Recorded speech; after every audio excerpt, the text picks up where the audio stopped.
Hey, what's going on, everybody? This is Mike. I am doing a quick video here on an article that I came across on Facebook ads and creating sort of a plan. So, I've actually been having a lot of trouble with like taking content, creating content, and then um, like turning it into something pretty and then presenting it and making a video. So, what I'm gonna do, for the next couple months is whenever I come across a dope blog post.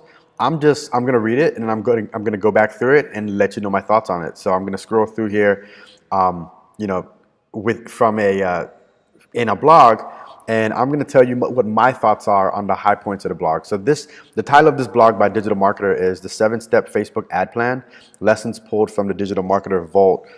So for those who don't know, DigitalMarketer is like a huge repository and database and body of knowledge for people who are running different types of campaigns. So very good platform to subscribe to. Just go to digitalmarketer.com, and I guarantee you, if you go to the blog, you're going to find a wealth of information. So, and I'm going to post a link to this blog post inside of this post. So, one of the first steps is to find your ideal customer. Find your ideal customer. So, I think one of the worst things that I've seen people do, especially in businesses, like I asked them, create this avatar of a person and tell me about them. What's their name? Like just name them.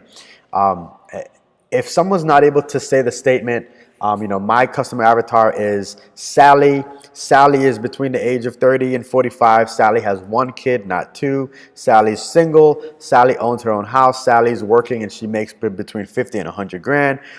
Sally has interest in her health and fitness.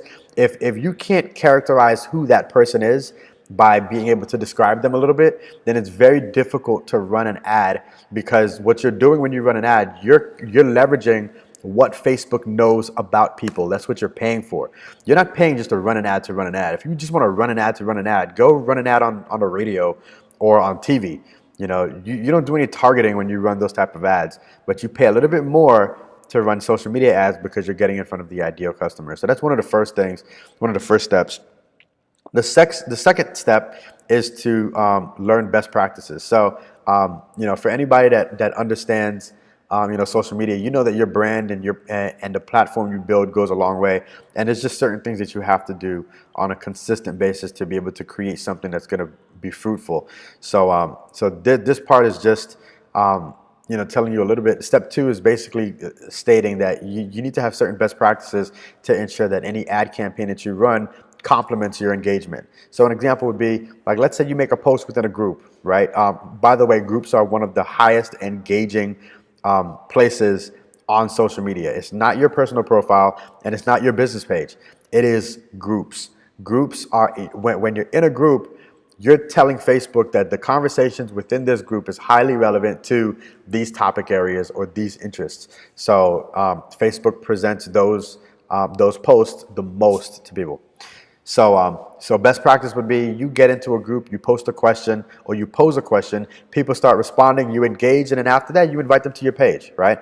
Once you invite them to your page and you try to get them to like your page or to engage somehow with something within your business platform, that's when you're able to run an ad to those people who have engaged you. You've casted a net, you started a conversation, you pulled them out of that environment and you put them into your own sphere, and then you market to them. All right. So, and that's one of the reasons why you're seeing these ads from, like, let's say a page, a product or business of, a topic that you had just had a discussion about. Facebook is consistently trying to figure out, what your interests are. Step 3 is to select a Facebook ad targeting. Select your ad targeting options. So, for anybody that has not or has never gone into Facebook ads before, within the Facebook ads, one of the most important parts of it is your targeting. So you're able to select whether or not they're male or female. You can select their age. You can select geographically where they're at. You can also select their interests based off of their job title, the interests that they have. You could also target based off of life events. So you can target based off of the fact that they just had a child, based off of them just getting married, just got engaged. You could target based off of whether or not they just made a huge life change. You can target based off of certain things. Of course, these are inputs that they're making to Facebook, right? So they're telling Facebook, hey, Facebook, look, I just got married. Now, you're able to target based off of the fact that, like, let's say you're a realtor. If you're a realtor and you know somebody just got married, you might want to say, hey, you know what? I work very well with people who just got married because they're thinking about their financial planning and they're thinking about the assets that they want to get together. So let me only target people who just got married. And then you can say, the people who just got married, I want the ad to say this: hey, just got married, looking to buy your home. That's how you target, and you leverage that targeting for the messaging of your ad. And I'm flying through here, by the way. Step 4 would be to set up retargeting. So anybody that comes to your page or comes to your website, they obviously got there because something about what they were presented with triggered a desire or a response or a pain or a gain or something. So you're able to retarget these people over a course of, I think, up to 180 days. So I would highly recommend you leverage some of those retargeting features within the ads platform. And step 5 here is trouble and optimize. When you run an ad, what you're doing is you're taking educated guesses. All right, you're taking educated guesses. You run an ad, let's say you spend $20, $30, $50. You look at what your response rate is, how many people click through, how many people converted, and then you optimize. You say, hey, you know what? Not enough people clicked through. If not enough people click through, you don't have a landing page problem or a conversion problem. You have an ad problem. All right, so you troubleshoot it. You say, hey, you know what? Let me change the image. Let me change the verbiage. Let me change my targeting. If you have a lot of people clicking through and no one's converting, now you've made it past the ad problem. Now you have a conversion problem. So you say, hey, you know what? Maybe my bait isn't strong enough, or my offer isn't strong enough. So you can make adjustments there. And then step 6, I think, step 6 is to retarget through the funnel. This is where you are sort of nurturing the people who you converted.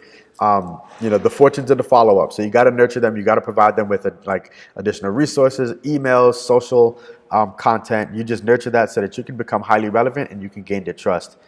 And then you scale. From there, you literally just you start. Not to say that you do what you're doing best more, but you have to be able to turn some knobs to optimize what you've learned about the campaign. All right. Running ads is not about running an ad and buy. Running an ad is about having a brand, buying the exposure to it, nurturing these audiences, and being able to figure out how to, in a very smart way, get in front of people who look just like them, audiences who look just like them, and get them to behaviorally respond the same way to you and your business. So again, I'm going to post the link to this article within this post here so that you could read it through yourself, but definitely a really good read. Again, I'm going to start doing this more often, reading a blog post and just stating my thoughts on it. So I hope you guys have a great day. Take care.